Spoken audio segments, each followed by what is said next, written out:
Eguerdion, ongi etorri denori, a los presentes en esta sala y también a quienes a través de internet siguen en directo la retransmisión de este acto. Kutxaren izenean, eskertu nahi nizueke gure gonbidapenari eman diozuen harreragatik. Bienvenidos a esta edición que es la 52ª, es decir, la número 52 de los premios literarios Kutxa Ciudad de San Sebastián. Me acompañan en este escenario del Salón de Actos de Kutxa 5 personas, los portavoces de cada una de las 4 modalidades en las que se convocan los premios, que son, por el orden de intervención que luego tendrán, Miren Azcárate, Álvaro Bermejo, Daniel Landart y Romualdo Salcedo. Beraiekin,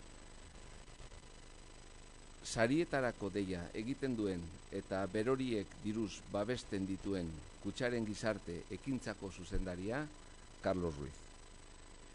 En su ya larga historia, este concurso ha reconocido el trabajo de autores como, no sé, por poner algún ejemplo, 2 que serían futuros premios Nadal, José María Mendiola, Raúl Guerra Garrido.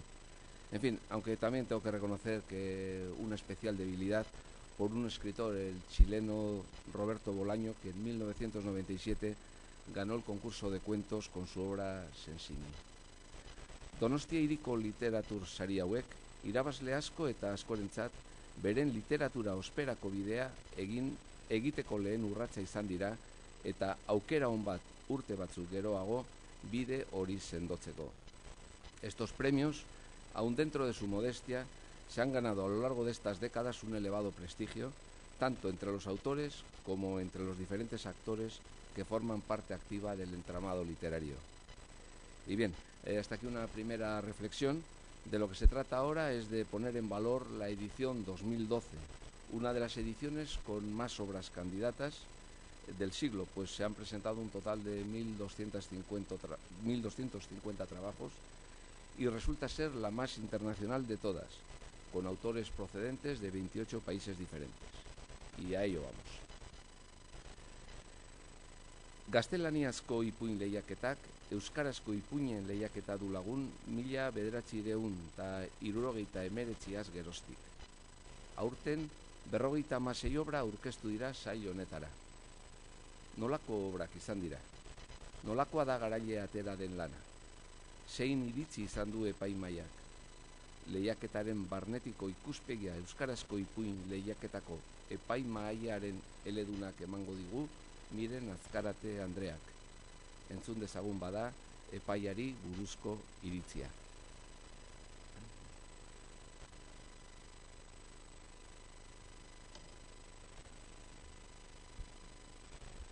Egunon guztioi. Epaimaiak lehenik eta behin, oraintxe entzun duzuen bezala, horixe azpimarratu du. Zenbat ipuin aurkeztu diren 56, aspaldian oroitzen genuen ipuin kopururik handiena. Horrek esan nahi du badagoela zaletasuna idazteko eta ipuinen maila ere bataz bestekoa ertaina izan da. Eta hoien artean batzuk ikusten da badutela olako inspirazio puntu bat eta ertaina baino maila goragokoa ere ematen dutela. Gainera, hoietako bat baino gehiago ipuin luzeak izan dira. Ipuin luzeak esan nahi du 19, 20, 22, saritu duguna esate baterako 25 orrialdekoa eta etzan bakarra. Beraz, zer esana izan dute ipuinak idatzi dituztenok. Epaimaiak aho batez eta eztabaida handiegirik gabe saritzea erabaki duen ipuin hau, esan dudan bezala luzea da, erritmo zalua duena, deskribapenaren erritmo zalua, orekatua, horrek berak irakurketa laguntzen du, irakurtzen jarraitzera bultzatzen zaitu, estilo jasoa duen ipuina da, pintura hartzen du testuak, nolabait kulturaren mundua bereganatzeko eta testuratzeko, protagonista pintorea du kontakizunak, eta xehetasun asko ikusten ditugu pinturari buruz eta margotzeari buruz. Horrekin batera, barne mundua ere oso zehatz agertzen da, barne munduak izango genuke, batena baino gehiagorena epaimaiaren ustez, hirugarren pertsonan kontatuta dagoen historia honetan. Eta hain zuzen ere, barne mundu horrek edo barneko aldarteak, barneko protagonistaren egoerak, eramaten dute bere pintura lan horretan margolanak egiteko gai bat edo bestea aukeratzera. Beraz, nolabait ariketa horren edo jardunaren eta barreko mundu horren artean lotura estua dago. Eta hain zuzen ere, protagonista horretan ari da, azken urteetan aurkitu nahi duen, oraindik aurkitu ez duen eta aurkitu nahi ez duen zerbaiten bila, hori gai hartuta, azkenean esan dezakegu obsesio ere bihurtzen dela, eta horrek azkenean esan nahi du testua nolabait errealitatearen, bizitzaren eta artearen arteko gatazka modura planteatzen dula. Artearen bidez aurkitu nahi du protagonistak, barne munduan falta zaion oreka hori, oraindik ez dakien hori, beraz arteaz baliatu nahi du barruan daraman ezintasun hori gainditzeko, eta ezin izan du. Azkenean bizitza da gailentzen dena bere gordintasun guztiarekin, gaur eguneko gertakizun gatazketan oinarritzen den eguneroko mundu hori, gaurko mundu hori oso presente dago, beraz hori da azkenean gailentzen dena, gogorra gertatzen den ipuin baten, violentoa ere baden ipuin baten, eta neurri batean oso teatrala ere baden ipuin baten. Hori guztia ikusi du epaimaiak eta horregatik erabaki dugu segidan entzungo dugun ipuina saritzea. Eskerrik asko Azkarate Andrea. Orain egilean orden jakingo dugu. Horretarako epaimaiaren idazkari Mikel Huertak akta irakurri eta ondoren ipuina aurkeztu duenaren izena eta bestelako datuak daramatzan plika zabalduko du.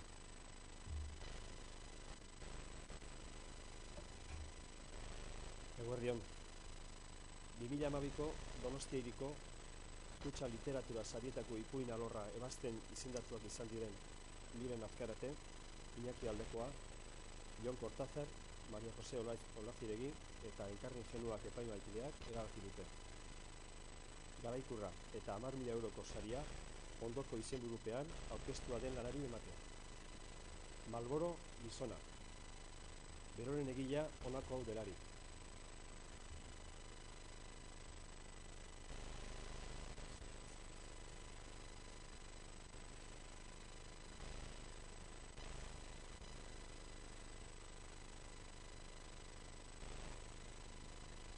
Mikel Zubeldia Etxeberria, Donostiarra, zorionak.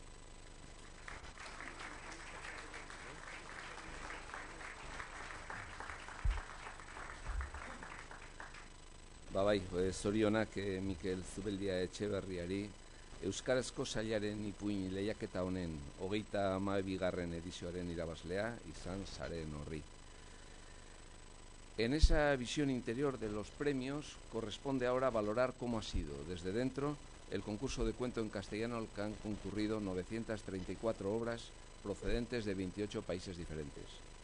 La aportación española de sus diferentes comunidades autónomas es la más importante en número.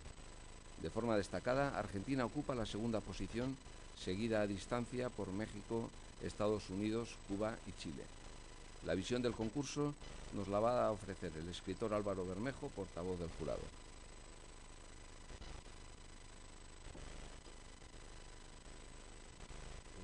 Buenos días, me toca presentar la novela, el cuento ganador, del que de momento no revelaremos el nombre, pero sí es obligado comenzar a decir, por la calidad de las obras presentadas este año, que en tiempo de crisis parece que se agudiza el ingenio y la gente escribe mejor. Es una cosecha relativamente notable y bastante celebrada por el jurado, hasta el punto de que de los 3 candidatos finalistas no creo que nos hubiera importado que cualquiera de ellos se llevara el premio. O sea, las 3 eran 3 relatos muy notables, muy bien escritos, muy diferentes y verdaderamente merecedores del premio por sí mismos cada uno de ellos.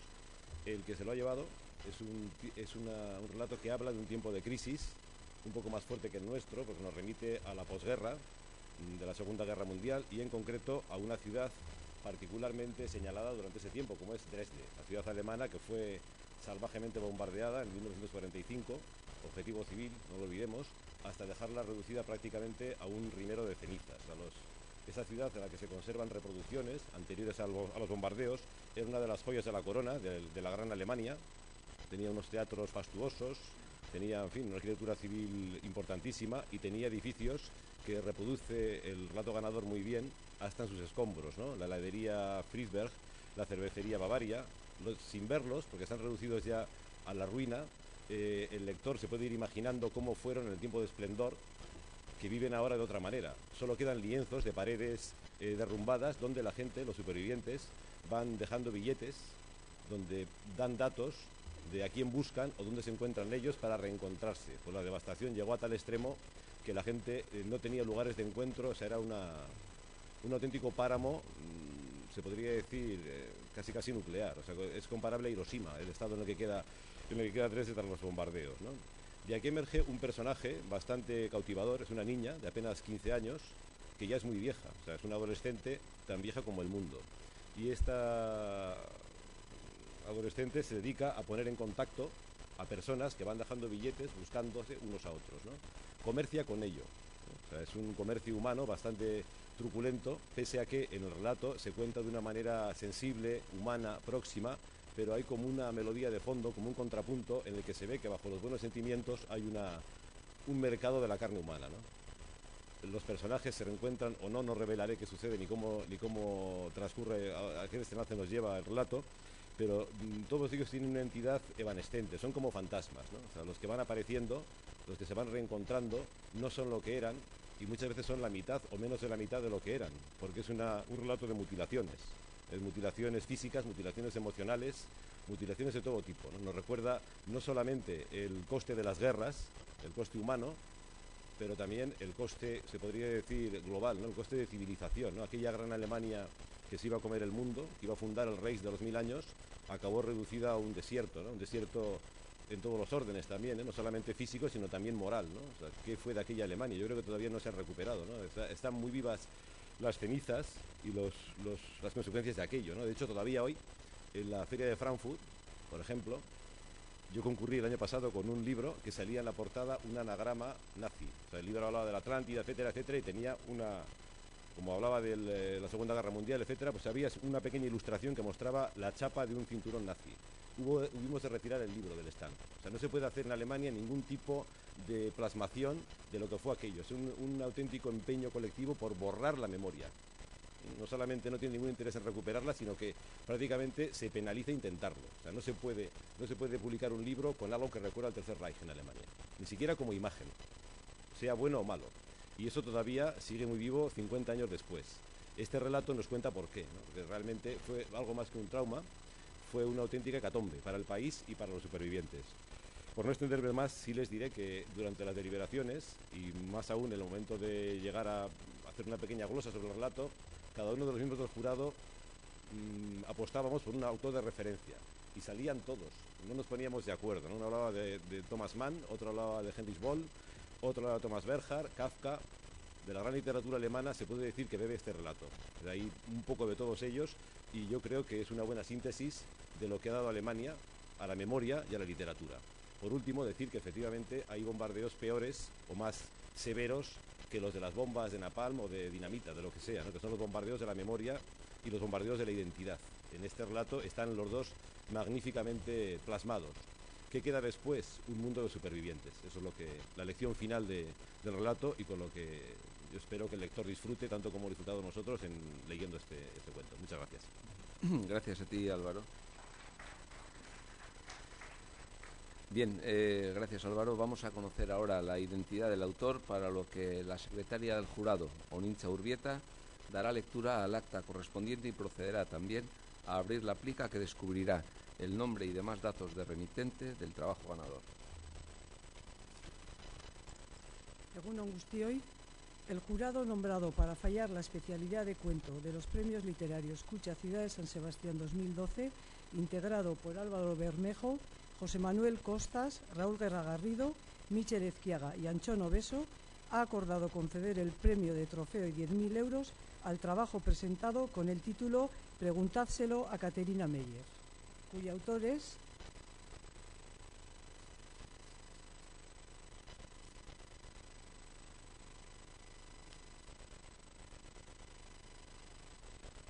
Juan Retana, de Barcelona, de Sabadell.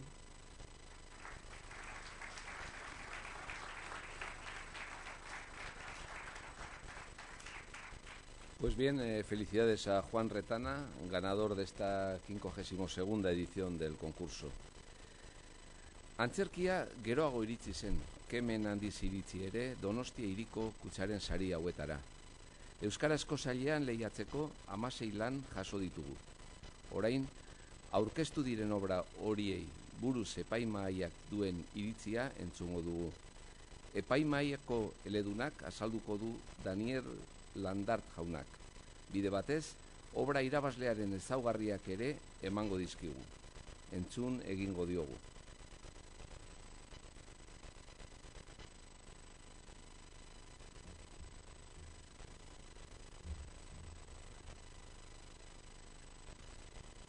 Egunon jaun-andreak, Donostia hiriko kutxa literatur sariak antzerki sailean 16 obra aurkeztu dira. 16 antzerkietatik epaimahaiak zorigaitzez 2 baztertu ditu. Bata jadanik antzestua izana baita, bestean idazlearen izena agertzen delako eta arauek ez baitute horrelakorik onartzen. Epaimahaikideek aukeratu dugun obraren historioa gaur egun gertatzen da. Urtebetetze egunean, andere batek bere lagunak gonbitatzen ditu eta elkarren artean aipatzen dute beraien terapeuta ohiak interneten bidez sekretu batzuk zabaldu dituela. Oso asarre daude eta harrituta gelditzen dira delako terapeuta hori bestarat datorrelarik.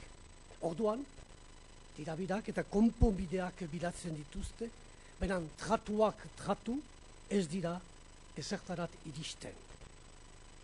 Aterabide ohoragarritik edik ez da agertzen. Eta etikaren ez errespetatzeak drama dakar. Baina hain siguru, errealitatea ez da inoiz jakingo. Gizarteko jende mota baten ispilua eta denbora berean komunikazio tresna berriek sortzen dituzten arriskuak labur bilduz obra gogoetagarria.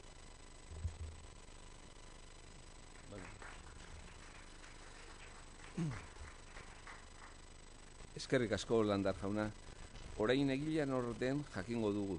Horretarako epaimahaiaren idazkari Iñaki Almandozek akta irakurri eta ondoren lan irabazlea aurkeztu duenaren izena eta bestelako datuak daramatzan plika zabalduko du.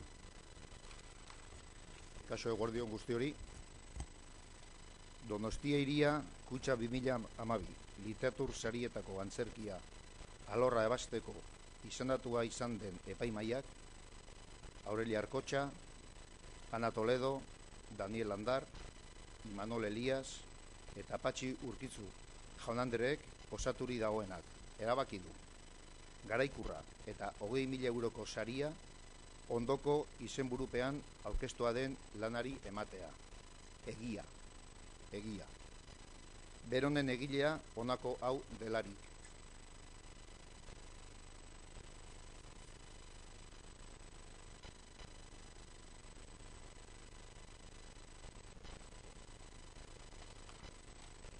Autorea, Arrate Egaña Jiménez. Bermeotarra berraz. Arrate Egaña Jiménez. Eskerrik asko Iñaki, zorionak Arrate Egaña zeu izan baitzara obra irabazlearen egilea. Pues bien, llegamos a la cuarta y última de las modalidades a concurso, la de teatro en castellano, a la que han concurrido 244 obras, una cifra que constituye seguramente un récord. No sé si entre ellas habrá otro guía del Hermitage, bueno, más bien otro Herbert Morote, su autor, como el que ganó la edición de 2003 y se paseó unos años después con enorme éxito por los escenarios de media Europa. Pero de ello hablará el portavoz del jurado, Romualdo Salcedo. Adelante.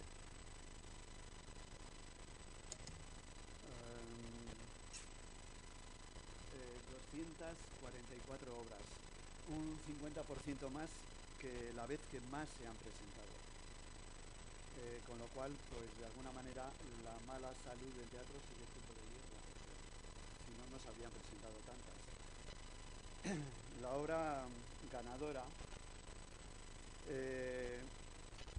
La obra ganadora se sitúa en un ambiente de lo que podríamos denominar socialmente incorrecto, entre comillas. Yo me voy a permitir leer unas pequeñas notas dentro de la didascalia de la obra, y el autor nos sitúa la acción en el otoño de 1991, un piso viejo y maltrecho en el barrio de Sant Antoni de Barcelona. Una habitación, cocina, comedor, trastero ocupa todo el escenario. Las paredes tienen manchas de humedad y cables eléctricos a la vista. Todo está viejo y barnizado de aceite y grasa. Hay de todo, además de un par de sillas llenas de ropa sucia y arrugada. Ese es el ambiente del escenario, el ambiente escénico y el ambiente en el cual nos vamos a encontrar a cuatro personajes. Cuatro personajes de un estrato social que Amando de Miguel lo definiría como la clase ultrabaja. Bien, ahí se desarrolla su vida una madre, una sexagenaria, muy zurrada por la vida, un hijo, su primogénito, que lo tuvo ya con 16 años, que es un decorador, un decorador un tanto ambiguo, supuestamente decorador, porque tampoco él manifiesta ese tipo de trabajo, que está protegido por un zapatero remendón que le lleva 20 años, un nini, pero este es más nini que nadie, ¿no? Porque tiene ya 40 años, sigue viviendo en ese cuartucho con la madre y es ni, así hasta la enésima potencia, porque ni estudia, ni ha estudiado, ni estudiará, ni ha trabajado, ni trabaja, ni trabajará, ni ha resuelto ningún problema en su vida, ni lo va a resolver, ni lo resolverá, y así poned vosotros todos los nis que queráis, ¿no? O sea, no va a hacer nada, lo único que hace es beber. Su uniforme continuo, su uniforme cotidiano, lo que le identifica, pues son una camiseta rota, supuestamente de Metallica o algún conjunto trash, y unos calzoncillos. No se los cambia, seguramente no se los cambia en tiempo, y si se los cambia es porque la madre ya entra en un estado de desesperación pidiéndole por favor que se los cambie. Y luego hay una hija de 25 años que con 15 se fue de casa, de semejante horror de vivienda, y decidió vivir la vida por su cuenta. Entonces, claro, la alternativa de ser cajera de Carrefour pues es como Hollywood contra cualquier pueblucho, ¿no? Y todo se desarrolla en función de un hilo conductor, y es que la madre entra en una crisis de salud bastante grande. Incluso supuestamente parece, según vas avanzando en la obra, que va a entrar en un estado terminal. Los hijos, estos tres personajes, se dan cuenta de la situación y como no tienen nada, ni siquiera una esperanza de futuro para vivir en esta sociedad que reclama preparación, que reclama competitividad, que reclama conseguir, que reclama ser un winner, aunque sea a pequeña escala, pues desarrollan una estrategia para que si en el caso de que muera la madre, que se va haciendo cada vez más inminente a lo largo de la obra, quedarse con los pocos ahorrillos que pueda tener en la libreta de la Caixa, digo la Caixa o CaixaBank, me da igual, ¿no? O no tiene libreta, no sé, o lo tiene en un calcetín, da igual. Y quedarse con ese piso, con ese pisucho. Y esa es la lucha, ese es el kit de la obra. Cómo actúa el nini, cómo actúa el decorador ambiguo, cómo actúa la hija. Y al final, cuando ya se va a desencadenar el drama de la obra, un drama socialmente incorrecto, pues los tres personajes se encuentran con que la madre ha decidido que la heredera de su pequeña miseria, porque no es ni siquiera pequeña fortuna, es una hija, la hija del Nini, que no la ha querido nunca y que no la quiere ni ver, ¿no? Por unas circunstancias de separación de su mujer, etcétera. Según vas leyendo la obra, que está perfectamente construida, se divide en 9 escenas, está perfectamente construida las 9 escenas, no baja el tempo en ningún momento, va creciendo en intensidad, es el drama de ese nido, de ese cuartucho, de esa jaula. Hay incluso dentro de esa línea, para alguien supuestamente depresiva, porque no es muy gratificante asomar la cabeza al estercolero de la sociedad, ¿no? Pues hay escenas, alguna escena desopilante, ¿no? Por ejemplo, la escena en que el Nini cuenta cómo rompió una pecera enorme en un restaurante chino celebrando el cumpleaños de su mujer, pues bueno, será una carcajada y un aplauso general en el teatro seguro, ¿no? Hay alguna otra escena también desopilante que es para distender un poquito el drama de la obra, a cargo de Esteban, a cargo de la hija, incluso a cargo de la propia madre. Pero al final esa lucha de las 3 estrategias de los 3 hijos sorprendentemente pues no llegan a su fin, y el fin es el que verdaderamente ha querido la madre.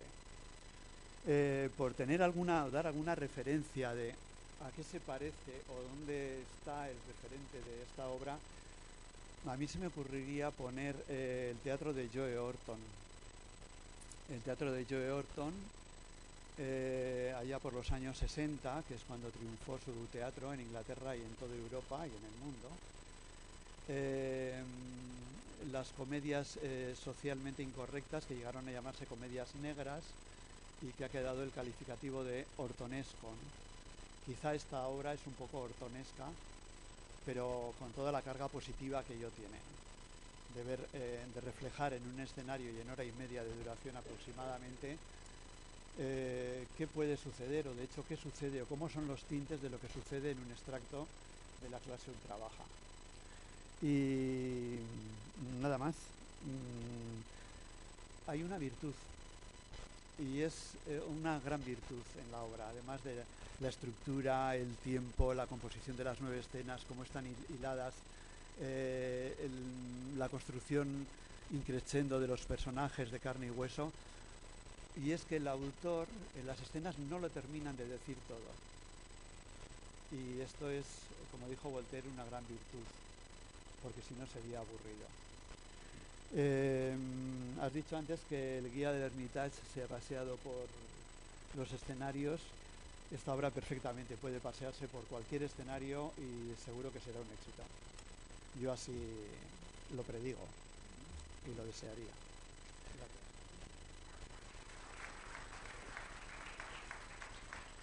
Pues bien, gracias, Romualdo. Y como hemos hecho en las ocasiones precedentes, vamos a conocer ahora la identidad del autor, para lo que el secretario del jurado, José Manuel Goenaga, dará lectura al acta correspondiente y también abrirá la plica que descubrirá el nombre y demás datos del remitente del trabajo ganador. Eguerdión, buenos días a todos.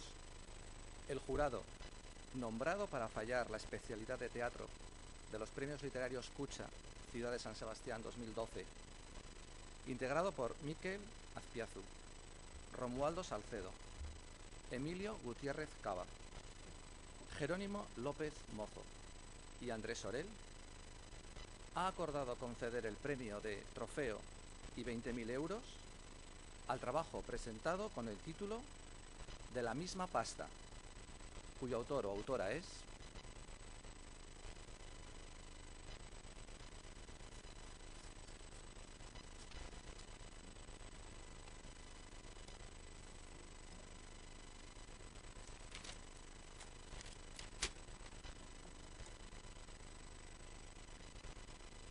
Óscar Sanz Cabrera, de Barcelona.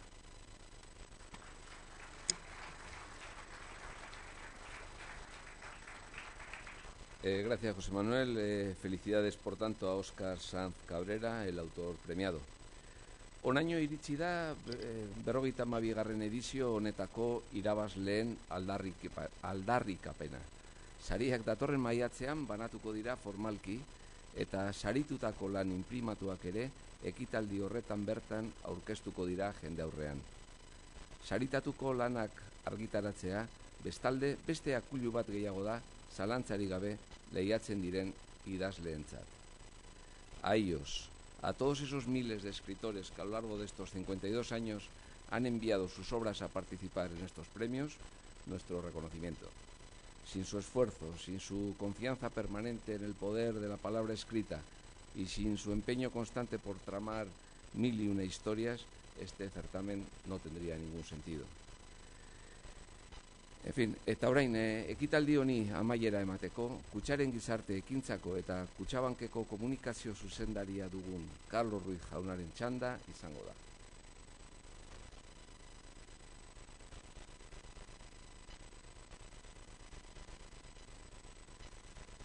Eguerdi on guztioi, eta lehenik eta behin mila esker gurekin izateagatik, eta noski zorionak irabazleoi, Mikel Zubeldiari, Juan Retanari, Arrate Egañari. Felicidades, Óscar Sanz, por vuestras obras. Bueno, miles de candidatos, pero los premios han quedado en Euskadi y en Cataluña. Bueno, baita ere eskertzea epaimaileon lana. Gracias al trabajo de los jurados, veo que vuestra eficiencia este año ha aumentado mucho, por el trabajo que habéis tenido. Como supongo que os compensamos más o menos emocionalmente, como siempre, pues muchas gracias por vuestra aportación. Bueno, ayer inaugurábamos el edificio Biokutxa en un plano de actividad de la obra social. Hoy estamos aquí en otro plano de la cultura. Con esto quiero destacar y ratificar la vocación y la voluntad de Kutxa hasta ahora en el plano financiero y de Kutxabank en el futuro por la obra social. Argi dago finantz sektorean gauzak ez daudela oso erraz, problema asko daude.